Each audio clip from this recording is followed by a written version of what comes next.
Доброго вечора.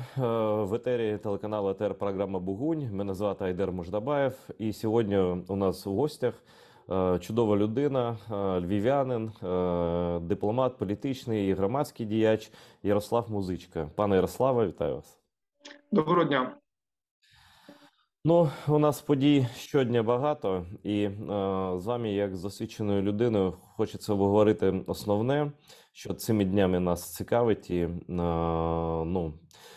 підштовхує для роздумів. І, напевно, я б почав з того, що ситуація з Херсоном, яка дивним чином там з боку росіян почалися такі заклики залишати місто, там і до чого вони готуються, абсолютно не можна зрозуміти.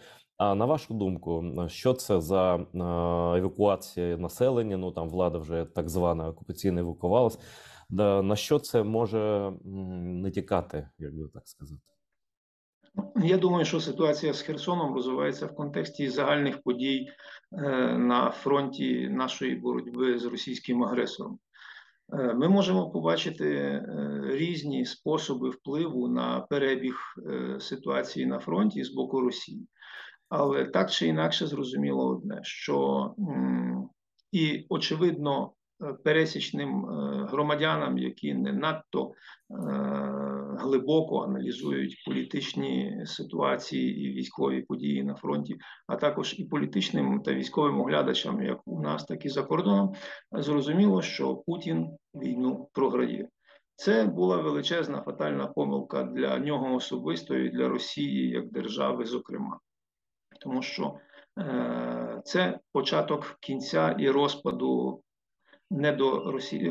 російської недоімперії. Щодо подій на Херсонщині, знову ж таки очевидно, що основний напрямок бойових дій з боку Збройних сил України зараз зосереджений на півдні, оскільки Херсон, як єдине обласне місто, було захоплене росіянами на початку їхньої агресії проти нашої держави. І тому для нас це пріоритет. Пріоритет не тільки чисто політичний, але й пріоритет стратегічний. У зв'язку з тим, що через Херсон йдуть всі важливі комунікації, а для Путіна особисто і для російської військової машини ще на початку агресії 2014 року, зрештою це було в їхніх доктринах руського міра прописане, щоб пробити південний коридор до Криму сухопутним шляхом для постійної комунікації і зв'язку з цим плавучим російським авіаносцем, якого свого часу назвали американські військові оглядачі. Тому Херсон – це надзвичайно важливий пункт, надзвичайно важливе місто, як для нас, тому що це наша земля, наша територія, там живуть наші громадяни, рівно ж так само для росіян. Але події, які ми зараз можемо спостерігати, розгортаються, власне, таким чином, що вже і для чергового командувача цією операцією, агресивної операції Росії проти України, а також і вищому політичному керівництву, стало зрозуміло, що цей напрямок їм не втримати, як і, очевидно, і решту захоплених незаконно територій України. Мобілізація. З одного боку, ці заклики до мобілізації носять чисто прагматичний характер, тому що справді треба евакуювати, мабуть, тих колаборантів, які там залишилися. З другого боку, це пропагандистський хід, оскільки Росія трактує після прийняття закону про приєднання територій, захоплених в межах Луганської, Донецької, Запорізької, Херсонської областей, як свою територію. Путін же ж не дарма оголосив, що всі громадяни, які проживають на цих територіях, вони автоматично вважаються громадянами Російської Федерації. Тому це для них пропагандистський хід як захист свого населення від терористів і агресорів України. Тобто знову Путін і пропаганда російська все перевертає з ніг на голову для того, щоб продемонструвати, як Росія, агресивна Росія, путінська Росія дбає нібито про своїх громадян. А чисто прагматичний, якщо абстрагуватися вже від ідеологічного формату, про котрий ми щойно говорили, чисто прагматичний підхід – це, власне, зменшити напругу на цих територіях, тому що і так очевидно, що українська армія відвоює і звільнить Херсон. Хоча, з другого боку, ми не бачимо станом на цих кілька днів якихось надто активних дій для перегрупування російських військ і відходу їх на правий берег Дніпра. Хоча вони вже давно, росіяни, почали там споруджувати фортифікаційні оборонні споруди, рівно ж так само, як і на Бахмутському напрямку, от що ми за останній час могли побачити, де росіяни активно ведуть бойові дії, намагаються атакувати українські позиції, але в той же час за Бахмутом вони споруджують потужну лінію оборони, розраховуючи на те, що так, тобто передбачаючи те, що так чи інакше Збройні Сили України їх відтіснять і з цього плацдарму, з цих позицій. Ну, судячи з того, що ви розповідаєте, ви уважно стежите за подіями на фронті. І, в принципі, хоча ви і не військовий, ви в курсі плюс-мінус, що відбувається. Ну, в цілому я маю на увазі загальну картину. Тому я хочу запитати, Олексій Арестович, радник Офісу Президента, припустив, що, можливо, вони хочуть перекинути частину військ своїх терористичних на напрямок, на Донецький напрямок або навіть на Київський напрямок. І що ви думаєте про таку можливу передислокацію і як це може бути пов'язано з їхньою подальшою стратегією, якщо вона є, в принципі, або вони просто реагують на те, що роблять Збройні Сили України? Як на вашу думку? Я відставний військовий, тому певні якісь ази розуміння військової справи і військового мистецтва у мене є. Щодо тих позицій, які висловив пан Арестович, цілком можливо, зараз надзвичайно складно влізти у голову і спосіб мислення, як стратегічного, так і тактичного, тим командувачам, які керують російськими окупаційними збройними силами. Зрозуміло одне. От у статті пана Бута, колумніста The Washington Post, чітко описано помилки Путіна, які були здійснені впродовж початку повномасштабної агресії. І він пише, що війну Володимира Путіна ще довго будуть вивчати історики, напевно, століттями, як війну, яку не треба було починати, і яка бездарно проводиться загалом. Тому що помилка за помилкою – це так приблизно, як у шахах. Кожен наступний хід суперника, він ще гірше, тобто ще більше погіршує ситуацію і становище суперника, яке так чи інакше призводить до його повного програшу. Хоча, як і в шахах, так і в житті завжди можна зупинитися десь посередині або не зробити якийсь крок, а просто вийти ще з цієї ситуації надзвичайно складної, яка не призвела в кінцевому результаті до остаточного падіння або до остаточної поразки. Хоча в ситуації з Україною, безперечно, у нас є двоєдине завдання. Не тільки відвоювати свої території у межах 1991 року, загально визнані межі територіальні України, але і також спричинитися до розпаду Росії, оскільки Росія в таких масштабах, така гігантська держава з такою велетенською площею, з такими ресурсами і, крім того, з таким агресивним ставленням до світу, вона існувати просто не може, оскільки своїм існуванням вона постійно загрожує світовій безпеці, не тільки регіональній у Європі чи щодо України, але й світовій безпеці. І ми вже сьогодні побачили на підставі зустрічей диктатора Путіна з іншими очільниками держав, це і зустріч ШОС, і теперішня остання зустріч в Самарканді, підтвердила і продемонструвала, як світові лідери, навіть лідери тих держав, які колись входили у Радянський Союз колишній і ще досі залишаються в рамках СНД, як вони ставляться до цієї особистості.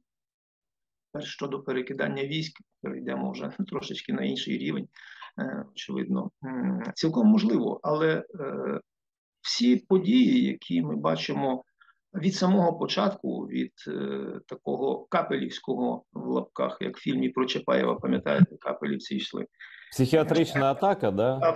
Психологічна атака, так, від наступу на Київ, коли там 40-кілометрові колони танками і бронетранспортерами наступали з різних напрямків, хотіли зламати наш дух і силу волі, і волю до перемоги.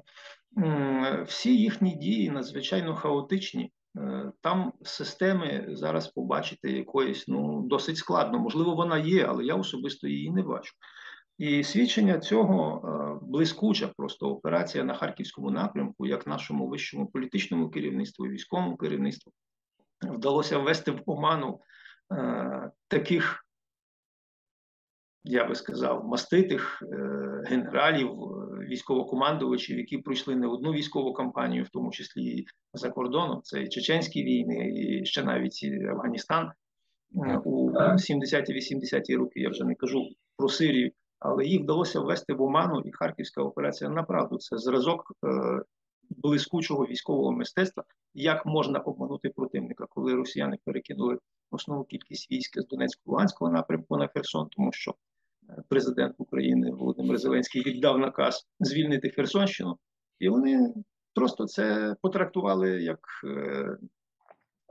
сприйняли це за чисту монету. Так може і зараз так, може і зараз ми не знаємо точно, що планує наше командування і політичне. Звичайно, цілком може бути, тому що ми в голови стратегів як з одного, так і з іншого боку не можемо залізти і зрозуміти спосіб їхнього мислення. В тому то і є, власне, стратегічна задумка і військове мистецтво, щоб суперник, противник не міг зрозуміти твоїх дій.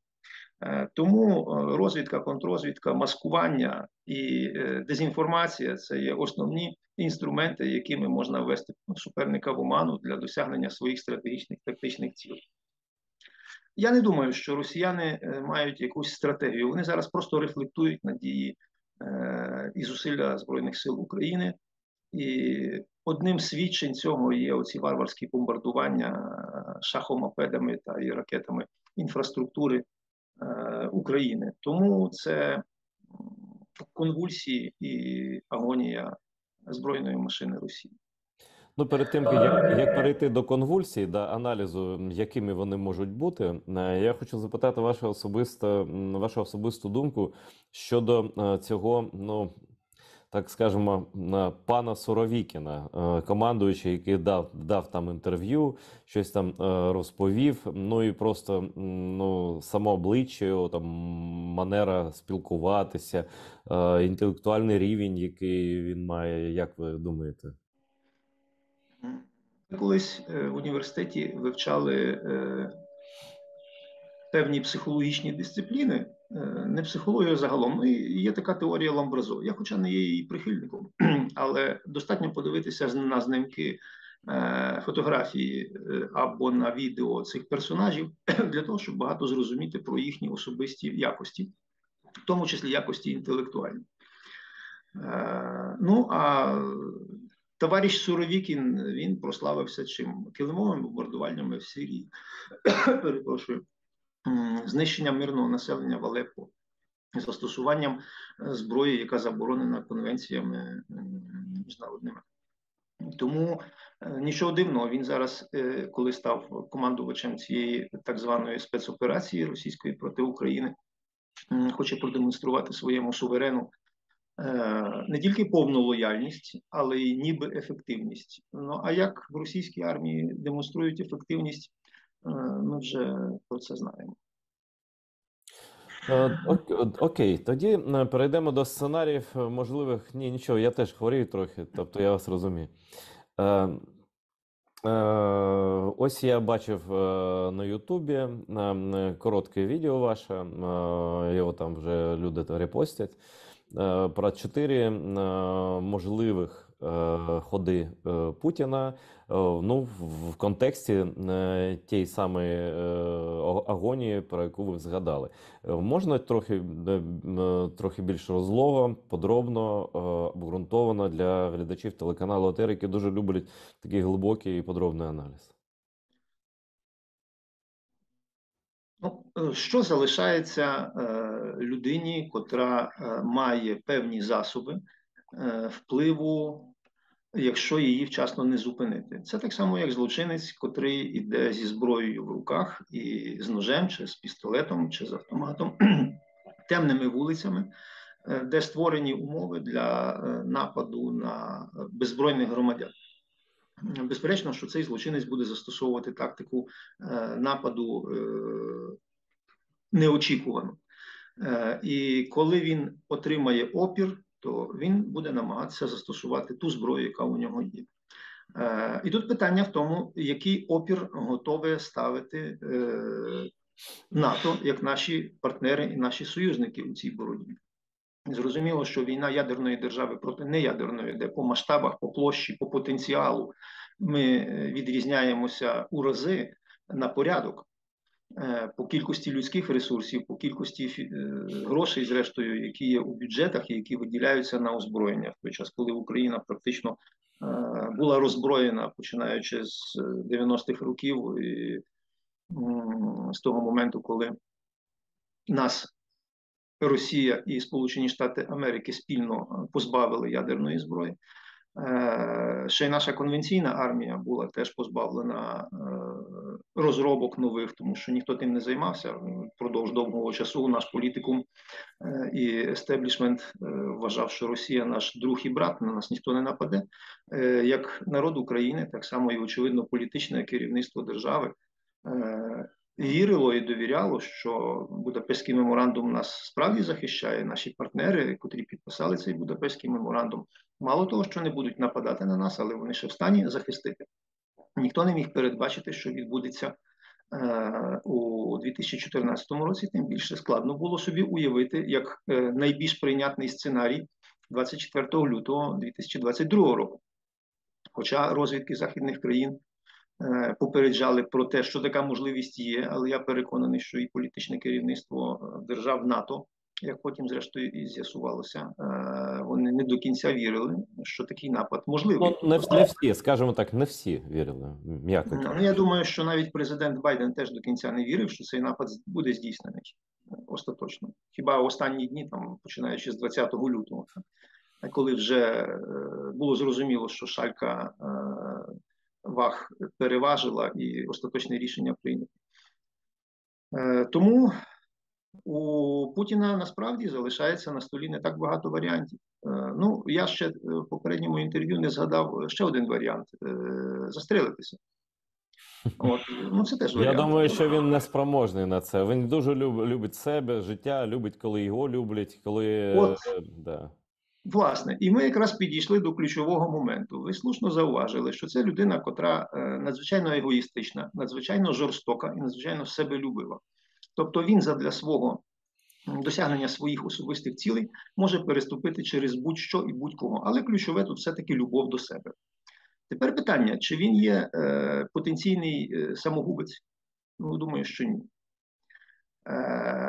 І зважуючи на цю деталь його психологічного портрету, якщо так можна сказати, так, я думаю, що застосування ядерної зброї, воно достатньо мало імовірне. Тим більше, що наші партнери і союзники в останні дні його дуже категорично попередили. Якщо ми, наприклад, ще в кінці серпня, на початку вересня, бачили інтерв'ю відставних генералів, через котрих надсилаються різні меседжі і повідомлення. Це загально прийнята практика. Тобто ті, котрі при посадах зараз на певних становищах, вони не можуть напряму, чи дипломати, чи політики топ-рівня не можуть напряму сказати те, що вони думають, то, як правило, застосовуються, власне, такі канали зв'язку з громадськістю чи з як генерал Бен Ходжес, як інші, там, колишній директор Центрального розвідувального управління, так. Тобто люди компетентні, люди знаючі, люди, котрі користуються великою повагою, але вони зараз не займають певних офіційних посад, тому можуть... Але колишніх не буває на такому рівні ніколи. Ну. Так. Власне, тому вони мають можливість зараз і розв'язані руки висловлюватися таким чином, як би не могли собі дозволити високопосадовці. Але за останні дні ми бачимо, що і Сполучені Штати Америки, а зокрема і офіційні посадові особи, навіть посадові особи у НАТО, Ян Столтенберг, зовсім змінили риторику. Якщо раніше Той же ж очільник НАТО казав, що найважливіше – це допомогти Україні оборонятися і не допустити війну на території держав НАТО. Зараз він свою думку змінив радикально і пояснив командуванню військовому Росії, політичному керівництву і Путіну, зокрема. Я думаю, що до Путіна це було донесено і іншими каналами, що НАТО відповість на будь-яке застосування ядерної зброї. Можливо, не ядерним ударом, але точно конвенційною зброєю. Більше того, було розказано похвилинно, погодинно і поденно, як будуть відбуватися ці удари і що стане результатом знищення Чорноморського флоту і знищення всієї російської армії. І це вже не попередження. Це чіткий алгоритм дій НАТО. Крім того, сьогодні чи вчора, вже не пригадую, у західній пресі теж з'явилася інформація про те, що речник Пентагону сказав, що у НАТО і в Сполучених Штатів є чіткий алгоритм дій на випадок ядерної небезпеки чи застосування ядерної зброї. Ми 24 години, 7 днів на тиждень готові до будь-яких варіантів. І я думаю, що це остаточне попередження, яке мало би надійти до Путіна і до командування російської армії. Ну і є третій фактор, звичайно, що застосування такого виду зброї – це досить складний технологічний процес. Чисто у часі, і для того, щоб застосувати ядерну зброю, це, напевно, Путіну треба мати просто команду самовбивців, таких самих, як він, які готові принести у жертву себе, свої сім'ї, своїх дітей, своє майбутнє, зрештою, і своє життя. Я думаю, що цей варіант справді дуже малоймовірний. Але шантаж буде продовжуватися, очевидно. І, мабуть, форми цього шантажу, імовірно, в залежності від ситуації і від оперативної обстановки на фронті, будуть змінюватися.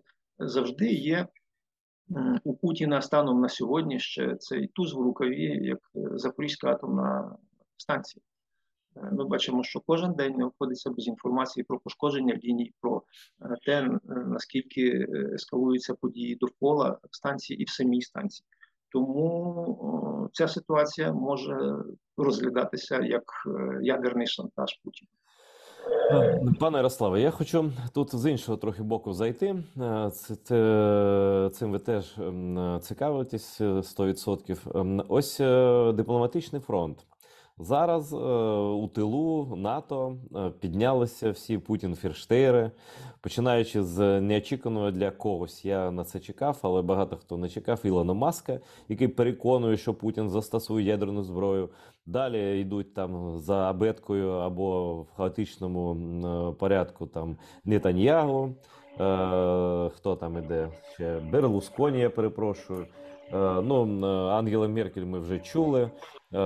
Значить, французький президент теж так, він вагається. Ось і там чи буде, не буде Франції, не буде відповідати, тобто гарантує Путіну ядерну безпеку. Ну і напевно там дрібніші якісь люди теж є в різних країнах. Орбан там, я ж не кажу про такого персонажа. Про що це свідчить? Про активізацію цього, як називають, ІПСО. Я так думаю, що це все це одночасно, це злагоджено все. Це випадковості таких не буває, на мою думку. Так, я з вами погоджуюся, що, очевидно, вся ця ситуація зрежисована. Але актори цих подій, можливо, і до кінця не усвідомлюють і не розуміють, хто стоїть за цією режисурою. Можливо, їм здається, що вони самі є авторами і ініціаторами. Але тут слід розмежувати всіх персонажів, котрі були перелічені вами. Ілон Маск, він ані не політик, ані дипломат, просто медійна людина, котра надзвичайно багата і котра справді багато зробила для досягнень світової наукової і технічної думки. Я пробував розібратися в тій ситуації, чому Маск, власне, так зрефлектував на події. Я не виключаю, що з ним попрацювали якісь фахівці і підштовхнули його до певної думки. яку він висловив. Принаймні, ці думки він міг мати і раніше, але змусити його до висловлювання у Твіттері своїх позицій хтось мусив підштовхнути все-таки. Тому що людина ніколи не цікавилася ані політикою, ані суспільним життям, як в Сполучених Штатах, так і у світі. І тут раптом такі твіти і такі пости, де він пробує проаналізувати ситуацію глобально. Причому, я перепрошую, вони написані, це явно, я редактор, я розуміюся на цьому. Це американець не писав. І людина з Америки сказала, це абсолютно не not American style, в принципі. Навіть якщо це просто естетично сприймається не так, як ось, ну, не прийнято так в англосаксонському світі. Так висловлюватися. Да. Так, тобто формулювання речень, фраз типових, звичайно, що за цим навіть не лінгвіст може прослідкувати, де стирчить хвіст, а де вуха. Тому я переконаний, що все-таки з ним хтось попрацював. Але з другого боку, Ілон Маск, навіть якщо аналізувати його останні роздуми і бажання врятувати людство, ну, ми пам'ятаємо, кілька років тому його ідея на Марсі з двох боків, на двох полюсах підірвати ядерні заряди для того, щоб створити там через якусь 100 років атмосферу. Він готовий був переселяти людство на Марс для того, щоб врятувати його від глобальних катастроф, як техногенних, так і природних. Він захопився, власне, цією ідеєю, і цілком можливо, що ці особи, котрі його з ним працювали і підштовхували, впали їхні ідеї на добрий ґрунт. Тобто він наляканий ядерною війною глобальною у світі, розуміє, що його технологічні, наукові і фінансові можливості станом на сьогодні не здатні переселити якусь велику частину людства на якусь планету, де наша цивілізація може продовжувати і розвиватися, продовжувати своє існування. Тому це дуже специфічна особистість, до якої слід ставитися, очевидно, досить критично. А от щодо політиків і дипломатів, це прагматичні люди, оскільки в західному світі реалполітик – це є базова основа для їхньої діяльності, для їхнього способу мислення. І тут теж слід розмежувати певні особи, певних акторів. Ну, Берлусконі, передусім, 89 років, ну про що ми можемо говорити? Це так само, як ми дивувалися виступам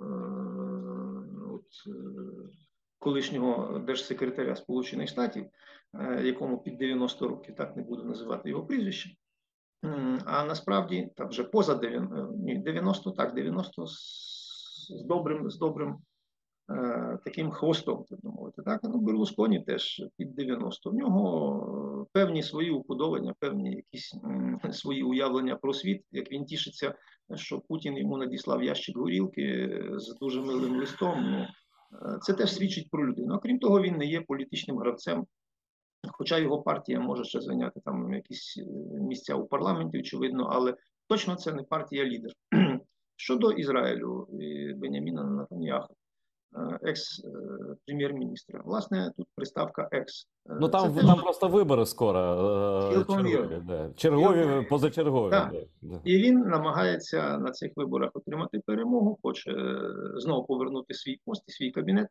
Тому цим теж спровоковані і його висловлювання. Ну, наприклад, остання теза пана екс-прем'єра про те, що Ізраїль не поставляє Україні озброєння тільки через те, що воно може потрапити в Іран, і потім це озброєння... Ну, це взагалі якась просто нісенітниця. Власне, повна нісенітниця, яка може спрацювати хіба, я не знаю, на якого пересічного виборця. Ну, на його аудиторію, припустимо, на людей, які з Росії, там, з Радянського Союзу переїхали до Ізраїлю, на яких впливає така пропаганда російська, які не вилізають з російського телебачення.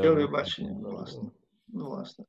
Тому всі ці висловлювання і пости цілком ймовірно, що зрежисовані з одного командного пункту, тому що з'явилися вони справді в часових рамках хронологічно майже одночасно. А з другого боку, не варто їх надто серйозно сприймати у зв'язку з тим, що ці діячі не мають безпосереднього прямого впливу на прийняття і ухвалення рішень серед наших партнерів. Ну і залишився тільки пан Макрон, але він теж був підданий критиці різкій як з боку партнерів по НАТО, по євроатлантичній спільноті, також і всередині навіть своєї партії у Франції. Тобто розкрив карти про те, що Франція не буде брати участі у ядерні відповіді з боку НАТО. Хоча все може змінитися. Ми ж бачимо, яка динаміка за останні 8 місяців, як все кардинально помінялося. Ну, Хто міг абсолютно погоджуюся з вами. Ну просто я так жартую, що Емомалі Рахмон показав Еммануелю Макрону, що він не такий вже і крутий. Президент якогось там Таджикистану та і Франції поводиться дуже смішно. Але є ще і такі політики не у відставці. Ну, наприклад, лідер меншості республіканської меншості в Палаті представників пан Кевін Маккартні, республіканець від штату Каліфорнія, який взагалі-то демократичний штат, тобто там майже всі голосують за Байдена, але не всі. Дає зрозуміти, що якщо республіканці отримують більшість на проміжних виборах, які будуть у листопаді, республіканська партія, скоріш за все, виступить проти збільшення, сказано так, збільшення допомоги Україні в її війні з Росією. Наскільки серйозно ви оцінюєте такі ризики, і як імовірність зміни там більшості, так і наслідки цього можливого факту на допомогу Україні? Ну, знову ж таки, треба будь-які висловлювання політиків розглядати в контексті внутрішніх подій, які відбуваються в тій чи в іншій країні. Якщо напередодні виборів, тоді все зрозуміло, це розраховано виключно на виборця, на внутрішню аудиторію. І після здобуття перемоги або поразки може бути і риторика змінена, і ухвалення рішень теж. Щодо проміжних виборів в Сполучених Штатах, фактично, згідно останніх соціологічних опитувань, все-таки республіканці будуть перемагати. Принаймні, там буде пів на пів. Але переважна більшість сенаторів, губернаторів штатів, вони залишаться демократами.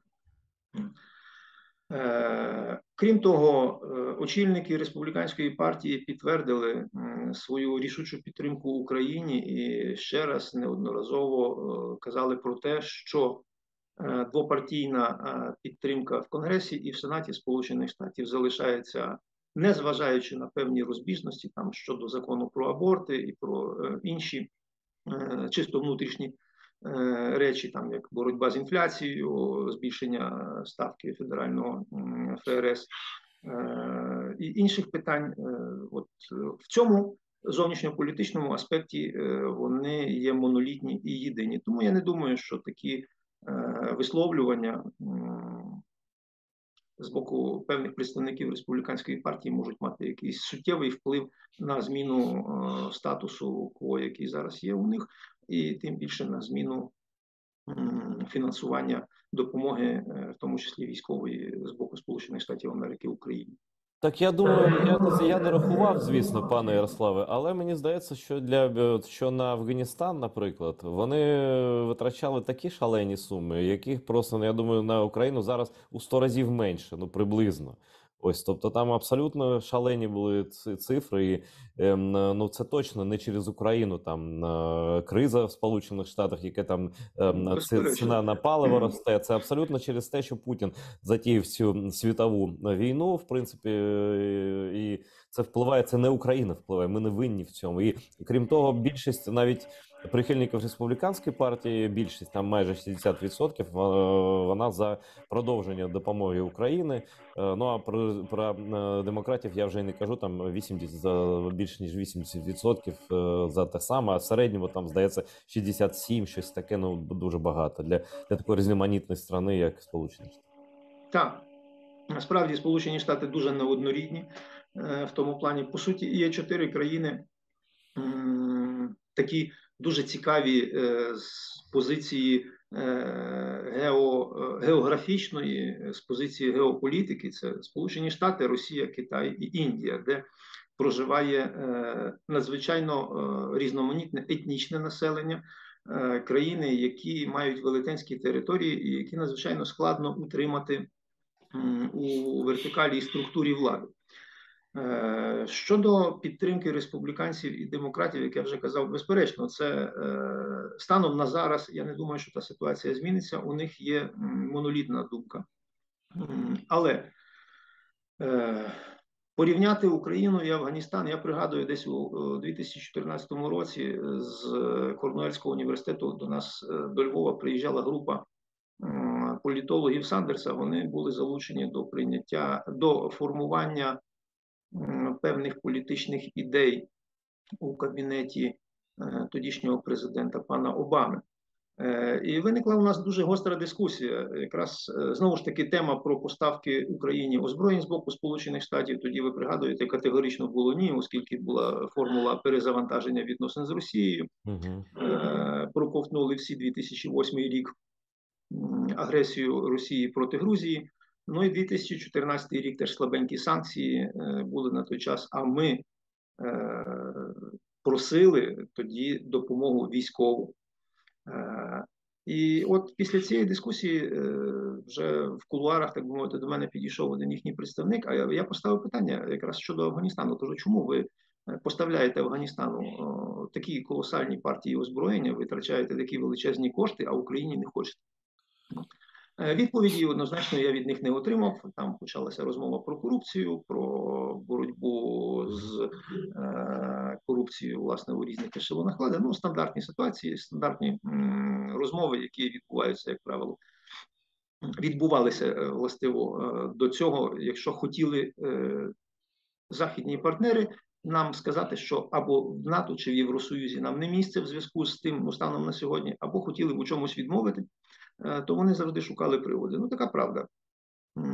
Так от він підійшов до мене і на моє запитання про Афганістан сказав, ви знаєте, ми не хочемо, щоб в Україні був другий Афганістан.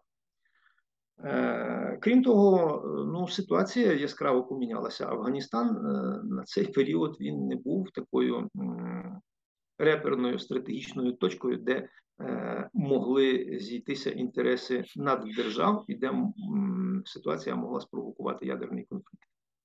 Тому Сполучені Штати хотіли утвердити демократію у цій гірській, цікавій, безперечно, країні, але вони там не мали жодних обмежень, їм не потрібно було діяти обережно, вони діяли так, як вважали. З Україною ситуація зовсім інакша, якщо ми прослідкуємо, власне, динаміку зміни поглядів, що почалося все з НЛАВ і з Стінгерів і закінчується зараз Хаймарсами та дуже потужною технікою. І про те, що російські медіа і Путін сам закликали до непересікання червоних ліній, тих червоних ліній вже перетнуто з боку наших партнерів західних надто багато, і ніяких дій з боку Росії, крім ще більшої агресивності у відношенню до цивільного населення, до нашої інфраструктури, ми не передбачаємо. То зміна цих поглядів і, власне, та швидка динаміка поглядів теж надзвичайно унікальна, тому що політична думка в будь-якій країні, вона є така досить ригідна, вона особливо в межах певних консервативних структур, таких як політичні партії в Сполучених Штатах чи в Британії, чи інших давніх демократіях. Так? Це у нас може швидко змінюватися там ситуація навіть в рамках цієї партії. А у них є певні свої традиції прийняття рішень, у них є певні традиції розмови зі своїми виборцями, вони прив'язані до громадської думки, вони надзвичайно обережно ставляться до думки влади, котру представляє преса, засоб масової інформації. Тобто будь-які рухи можуть наштовхнутися або на нерозуміння, або на шалену критику з боку опонентів, що призведе в результаті до втрати влади, втрати виборців. В такий спосіб можна і нашкодити самому собі. Так? Ну, умовно, демократи при владі, вони хочуть підтримувати Україну, надавати їй зброю, 100% підтримка з їхнього боку, але якийсь необачний рух і на проміжних виборах демократи втрачають місця. Слухайте, пане Ярославе, а чи не здається вам, що взагалі ця концепція реалполітік, яка працювала там колись в таких невеликих конфліктах, в невеликих країнах, вона в глобальному сенсі вона не працює. І вона, ця політика реалполітік, і це визнано вже і в Німеччині, і політиками багатьма, і навіть вибачалися деякі, що це вона просто потерпіла абсолютний повний крах. Це поразка політики реалполітік. Якщо західні демократії мають справу, ну фактично з маніяком, з людиною, яка не бачить жодних обмежень, крім сили, яка кидає, яка порушує будь-які домовленості, яка шантажує, взриває, ну тощо. Тобто, чи не здається вам, що просто ера реалполітік закінчилася, як вона закінчилася колись там в 39-му, 40-му хоча б році? Погоджуюся. Справа в тому, що ера, як ви висловилися, реалполітік, вона має дуже давне коріння. Це ще з грецьких філософів, від грецьких філософів, від Фукідіда через середньовіччя. Ну так, да. От в західному світі вона домінувала і була якби стержневою для формування зовнішньої політики всіх держав. Макіавеллі, зрештою, теж яскравий приклад. Станом на сьогодні ми бачимо крах не тільки самої формули реалполітік, ми бачимо крах дуже багатьох устоїв, таких сталих, дуже потужних, які б нам здавалося, що вони вже пройшли через століття, через десятиліття, і вони законсервовані навіки вічні, і так буде завжди. Україна сьогодні, в цьому році, зокрема, вона своєю боротьбою поміняла не тільки ставлення світу до нас, а уявлення світу до багатьох таких речей, які здавалися просто нездоланними. Тому маєте рацію, ера цієї форми політики, вона минула, і тому нас чекають дуже великі зміни попереду. Я переконаний, що буде потужна реформація багатьох організацій світових, в тому числі Організації Об'єднаних Націй, тому що право вето у члена Ради безпеки Організації Об'єднаних Націй, який узурпував це право, і ми вже про це знаємо. Навіть секретаріат Організації Об'єднаних Націй не хоче видати матеріали і документи з 90-х років, котрі би підтверджували право Росії на обіймання цієї позиції. Тому від реформування Організації Об'єднаних Націй до реформування світового устрою залишилося ще кілька кроків. І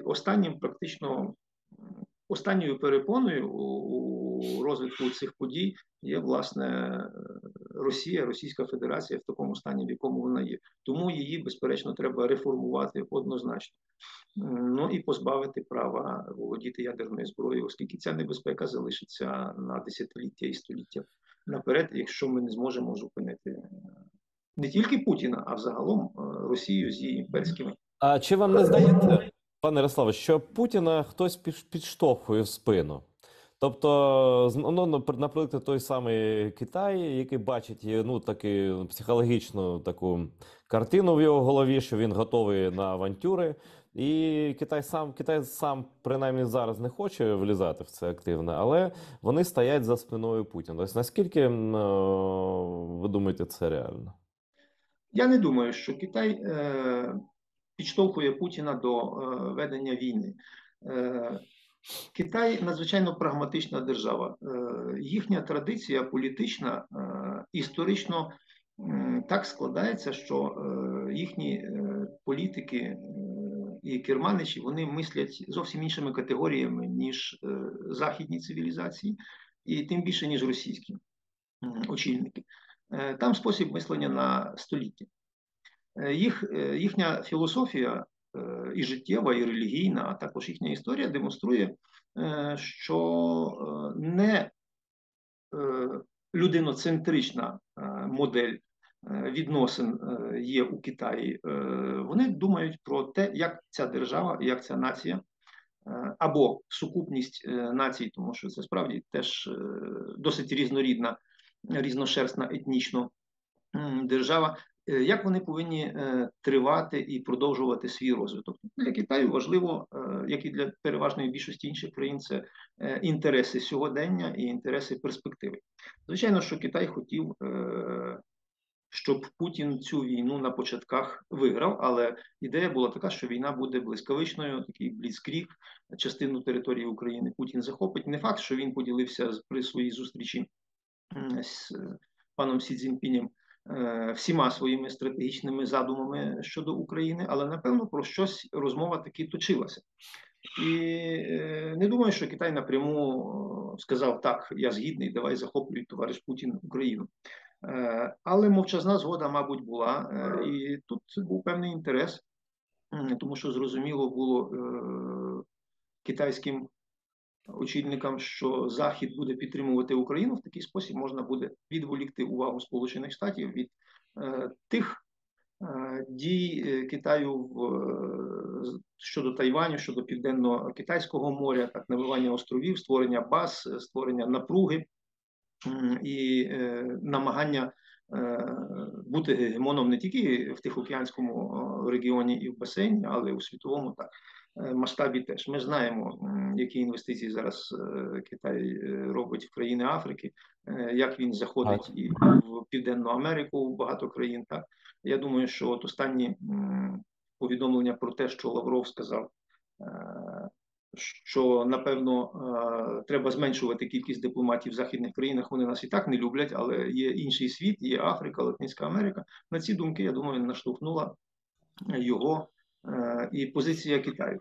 Тому для Китаю було вигідно на початках, але коли вже керівництво і товариш Сі побачив, що Путін занадто далеко зайшов, що це справді маніяк, який не може зупинитися, і там реалізмом взагалі навіть і, так мовити, не пахне, то Китай зараз з великою осторогою ставиться до всіх подій, які тут відбуваються. Хоча традиційно далі очільники із Міністерства закордонних справ і інші політики китайські заявляють, що Китай стоїть на засадах позиції Організації Об'єднаних Націй, непорушності кордонів всіх держав, членів ООН, а також за переговори і припинення вогню між сторонами. Тобто однозначно не висловлює свої позиції ні за, ні проти, не підтримуючи ні Україну, ні Росію. Але з другого боку, Китай надзвичайно прагматична країна.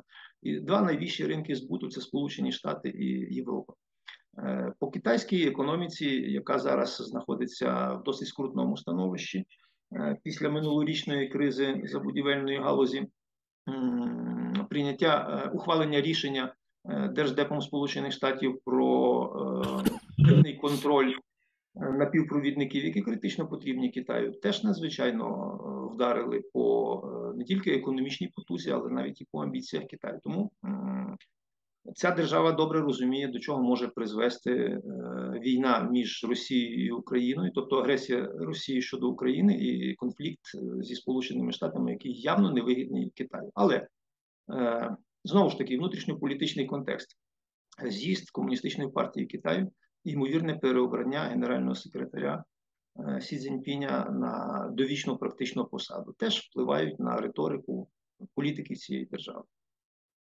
Ну так, вони вже не виглядають як така збочена, комуністична, але все ж таки не демократія, а такий колективний розум, чи що там він на себе все перетягнув. Ну це ми подивимося в розвідку. А що не так з Індією, на вашу думку? Чому Індія, яка вважалася демократією, такого третього світу, але демократією, велика країна, друга за кількістю населення, чому вона так я б сказав, підло поводиться по відношенню до цивілізованого світу і не ввійшла в число тих 143, здається, країн, які чітко висловили за територіальну цілісність України? Ну, Індія утрималася при голосуванні, але після зустрічі Шанхайської організації, Індія і її очільник, прем'єр-міністр Нарендра Моді, дуже чітко проартикулював своє ставлення як до Росії, так і до агресії Росії проти України. А їхня обережність пов'язана, знову ж таки, з економічними інтересами. Ми знаємо, хто зараз на Сході є найбільшими споживачами російської нафти. Це Китай і Індія. Тому вони, знову ж таки, теж переслідують свої інтереси. З одного боку, вони намагаються не нашкодити Україні, а з другого боку, не хочуть поки що станом на зараз розривати чисто прагматичні свої зв'язки з Росією, поки вона їм корисна. Але я переконаний, що як тільки Росія вже ослабне остаточно, і обидві країни, як Китай, так і Індія, долучаться до розшарпування цього дуже ласого шматка території і природних ресурсів, як політично, так і, можливо, і фізично. І, напевно, останнє буде до вас запитання, пане Ярославе. Хочу, щоб ви прокоментували рішення, ну, на мій погляд, абсолютно правильне, щодо, ну, де-факто визнання Ічкерії. Ми не визнали Ічкерію як державу, здається, прямим текстом, але написали, що це окупована Росією держава і Чеченська Республіка Ічкерія, і що там відбувається геноцид чеченського народу. Як це може вплинути, наскільки це мудро, і як це вплине на майбутнє території, яка зараз має назву Російської Федерації? 5 хвилин у нас. На мою думку, надзвичайно правильне рішення. Єдине, що треба було його ухвалювати дещо раніше. Але Україна тоді була дуже слабкою державою, коли точилися чеченські війни, і коли Путін, по суті, придушив будь-які спротиви, поставивши колишнього опозиціонера разом з батьком Рамзана Кадирова. Ми ж пам'ятаємо, що його батько був муллою. Ну там про нього Ахмед Закаєв мені розповідав, що він не дуже був опозиціонером, він таким пристосуванцем був, але ну все одне, тобто він не був відкрито на боці Росії тоді. Росії, так. Та пристосуванці, теж ким він зараз є, свідчить про те, ким він був раніше. Так, пристосуванець був тоді, і зараз надзвичайно для себе дуже добру позицію зайняв.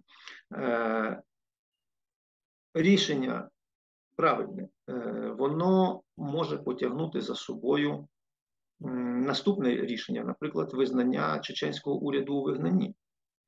А ми знаємо, що чеченці народ потужний, небагаточисленний, але надзвичайно сильну діаспору має за кордоном. І Рамзан Кадиров не є кумиром для всіх чеченців у світі, в тому числі і у Чечні. Тому така подія і таке рішення може каталізувати певні рухи всередині самої Чечні, що приведе і допоможе призвести до певних механізмів розвалу Російської Федерації в тих межах, в тих умовах і в тих рамках, в яких вона зараз знаходиться. Це єдиний шлях децентралізація і дезінтеграція Росії для того, щоб позбутися постійної загрози з боку східного сусіда не тільки Україні, але й всій Європі. Рівно ж так само, як і дуже своєчасне, властиво не зовсім своєчасне, але дуже правильне рішення по Курильських островах і по Японії. Абсолютно правильно. От це ж якби ланки одного ланцюга. Я думаю, що і наш парламент, і зовнішньополітичне відомство, Міністерство закордонних справ дуже правильним шляхом ідуть. Вони знаходять ті слабкі місця, ті слабкі точки на зовнішній арені, і я переконаний, що Україна стала не об'єктом, а дуже потужним суб'єктом глобальної зовнішньої політики. І ці ухвали, власне, підкреслюють попередню тезу. Ось у мене є така теза, що в принципі Захід весь буде орієнтуватиметься на українське бачення проблеми Російської Федерації як на таке першочергове. Тобто, як ми будемо визначати шляхи подальшого розвитку подій на цій території, так і Європа. Якщо ми визнаємо Ічкерію, нам вже ніхто зауважень не робить. Абсолютно, і про Курильські острова тим більше, це ж територія дійсно японська, так? Тобто ми дійсно беремо ініціативу в свої руки, і це дуже круто. Знаєте, колись мені ніхто не вірив, коли я казав, що Україна – це головна країна 21 століття, вона визначатиме майбутнє. Але зараз ми з вами спокійно обговорюємо те, що Україна змінює світ. Дякую, пане Ярославе, за те, що долучилися, знайшли час. Дуже тверезі думки, дуже крута аналітика. Будемо в подальшому спілкуватися. І я, звісно, хочу подякувати нашим глядачам. які нас дивляться і в тимчасово окупованому Криму, і у всій Україні. І ви може будете здивовані в різних абсолютно країнах світу. Дивляться АТР, бо в нас є такі розумні гості і потужна аналітика. Ми не поверхнево все розглядаємо, а глибоко. Дякую вам. І саме такий гість був сьогодні у нас в етері. Дивіться АТР далі, допомагайте АТР. Російський рейх буде зруйновано. Крим Сербія Столачах. Дякую вам.